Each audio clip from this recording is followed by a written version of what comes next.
All India Muslim personal law board Jantar पे मंतर पढ़ने नहीं आया है, बल्कि अपने हुकूक की आवाज को बताने के लिए आया है।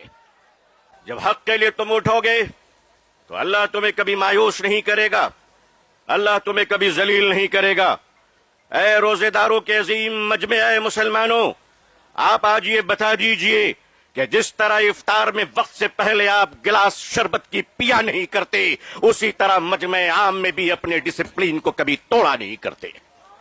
लेकिन आपको ये बता देना चाहते हैं, हमें यहां लड़ने या हुकूमत को धमकाने या किसी समुदाय विशेष को ललकारने के लिए नहीं आए हैं, बल्कि जंतर मंतर पर लोकतंत्र और संविधान में दिए गए अपने अधिकार के रक्षा के लिए आए हैं। मैं भारतीय हूं और भारतीय समाज का हूं। हमने वो परिवार देखे हैं कि जिस परिवार में पत्नी शाकाहारी है और पति मांसाहारी है, एक धर्म पत्नी अपने पति